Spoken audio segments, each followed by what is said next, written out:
So you guys are ready to cash in on this current seller's market?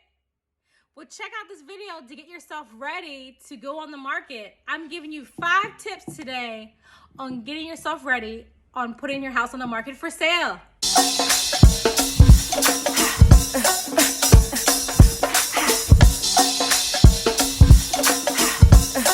So just real quick, I am Pamela Lewis. I am the broker of Realty Space, LLC, and Realty Executives, Peninsula. I am also the team lead for Team McKinney. We're in the 757, also known as the Hampton Roads. And if you're from the old school, back from the 80s and 90s, also considered the Tidewater area. We would love to answer any questions you have about selling your home. Hit us up. My contact information will be below. But enough of that. Let's get into the video. Okay, so my number 1 tip for getting yourself ready to sell your home is fact check Zillow. I know you guys are out there checking Zillow. Why? How do I know that? Because I check Zillow too. Zillow is just an easy, friendly app to use, right? But you want to fact check Zillow. Zillow is going to give you what your value is for your home, but it's not always going to be accurate. So the best thing to do is to get with a local realtor and that can help you out with finding out what your current value is. I know you're checking out your neighbor down the street saying, my house is better than their house and they sold it for XYZ. But you really want to know dollars per square foot. You want to know what the highest price in the neighborhood was, what's the square footage of it, what type of upgrades have they done. There's so many different things that comes into play for a market analysis. So you really want to get an expert that can really help you out understand the valuation of your home. Because you remember there's 3 prices. There's the price that you think your house is worth. I'm not going to give you the middle finger, but it's the second finger, which is what the buyer thinks your house is worth. And then the third one, what the appraiser thinks your house is worth. So you want to make sure that you understand the value so you can put your house on the market for the correct, or I would say the best list price. Number 2 tip is get a payoff statement from your mortgage lender, or at least look at your current mortgage statement to see how much loan you have left on the home. Or if you are super lucky, maybe you lived in that house for a long time, or maybe you're just really wealthy and you're just paid the whole house in cash. Okay, so you're free and clear. Awesome for you. Can't wait to meet you. So you want to check to see what you have left on the loan if you have a loan on the home, because you want to take that number 1 tip, which is to find the value of your home. And then you want to take the second part, which is finding out how much loan you have left on the house, right? Because you got to pay that back when you close. So you can determine how much equity is in your home. All right, so that's your number 2. Third tip, find out the final net. So you want to get together with a realtor or call me or whatever. I have spreadsheets that I use for this, but it's your net sheet. What is it going to cost for you to sell your home? I have a video also too that will help you out with what it costs to sell your home. But you want to essentially know all the costs that are associated with selling your home so you can find out how much money you're going to put in your pocket to either maybe move on to that next house, because maybe you want to put that money down, or maybe you just want to have that money and put it into your retirement fund, or just to have it. It's your money. You made it because you paid that mortgage and you rode that market out for the length of time that you own the house. The 4th tip to get ready to get your house sold. What type of repairs do you need to get your house ready? And I don't mean upgrades. I'm not always a firm believer that you have to upgrade your home to get it sold. I'm more of a firm believer that you should upgrade your home for your own enjoyment. So then when it's time to sell, you sell it and somebody else can enjoy it too. Because when you do upgrades, you don't always get dollar for dollar for how much money you put into the home. So my first question is when I go into a house to look for, to meet the seller, is to determine what repairs that need to be done, which are some things that won't pass appraisal. Maybe if I see some things that won't pass termite moisture inspection, or some things maybe they're just blatantly, I can see because I've been in the business for so long, to say, hey, you need to get a relief pipe on that hot water heater, or a pan under your hot water heater. We need to get your HVAC service or your heating system service, depending on what season we're in. Because when was the last time you had that done, Mr. and Mrs. Seller? How old is the roof? Most roofs last 20 years. If you're at age 18 or 19, you might want to go ahead and invest in a new roof. You know, there are some things, and I think most of the things that you do do. You want to talk to your tax accountant, because I'm not a tax accountant, but you want to check. There are some things that you can go ahead and write off in your taxes when it's tax time that helped you to get your house ready to put on the market for sale. Now, my fifth tip to get your house ready to sell: curb appeal. I know people talk about this, and I've been to quite a few houses where the people had lovely curb appeal. So you might have that.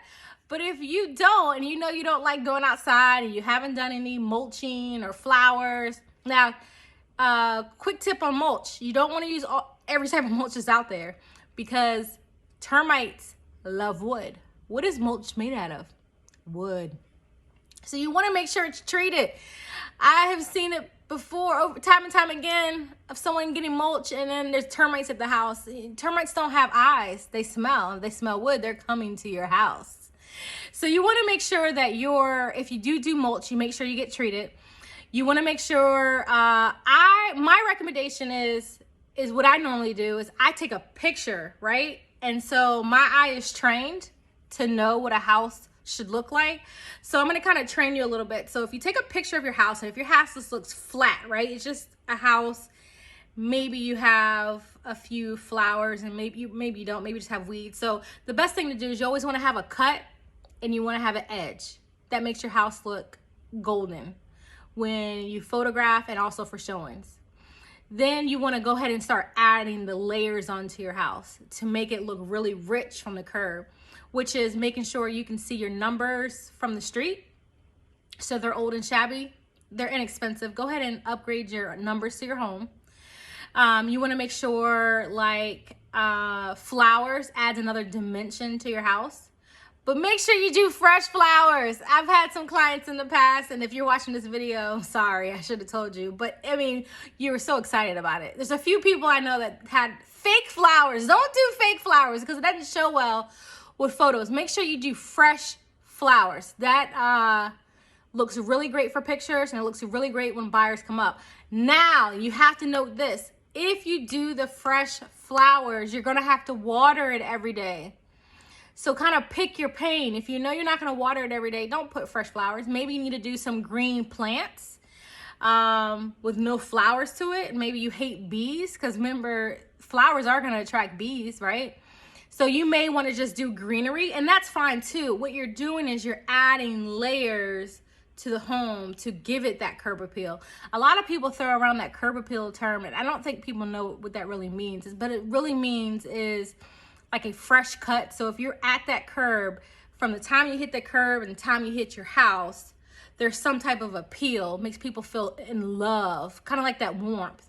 So if you look at pictures of family rooms, usually rooms and homes that people feel warm in are the ones that have layers, comfy layers. So you do the same thing with your front yard. So yeah, definitely a fresh cut and an edge will do wonders for every home. And then the next layers would be like doing mulch, making sure you have flowers, or doing some type of greenery. Like there's some nice big pots you could get with greenery that adds flair to your home. Also too, I've seen like window boxes. I've done that for clients in the past, is adding window boxes, because that adds another dimension onto your home. But just remember, you do have to water those plants. So yes, that's my tips. Also too, welcome mat. That's the last thing I wanted to say under curb appeal. Add in a nice fresh welcome mat. That adds so much feeling to a buyer when they're at your front door and they see a fresh welcome mat. It's because the person that's trying to buy your home is trying to envision themselves. And when they see new and fresh things, it makes them all feel warm and fuzzy. And don't forget that front door. That's the greatest return you have on a home, is your front door. Your front door speaks volumes to anyone that drives by, that takes a look at your home, is making sure you have a fresh painted door and hardware. Because I've seen some of y'all with some rusty hardware and it doesn't show well and it doesn't look good when a buyer's at your front door. So make sure everything out front looks fresh, looks clean. Send me a picture. I would love to see it before and after. And if you don't know what the heck I'm talking about with curb appeal, you send me a before picture and I'll help you as far as determining the layers to put on your house to help you get your home sold. Because if you're ready to cash in, this is the time. There is a lack of inventory and buyers are looking for, and we as agents are looking for more inventory to sell. So Thank you so much. So thanks for checking out that video. Hopefully you enjoyed it. If you did, share it with your friends, share it with your family, share it on your social media. Contact me. Let me know you enjoyed the video. I would love to hear from you. I'm hearing from some of you guys out there on my YouTube channel, so thank you so much for joining me and checking out my videos. That's keeping me going. There are some weeks that I didn't record. It's, oh my God, this market is so crazy. But I promise you I'll keep it up and keep it going because it sounds like you guys are enjoying all the information. As much as I'm enjoying recording these videos, it gives me much excitement and joy to be able to give you the information that I've learned over the years in real estate. So with that being said, check out my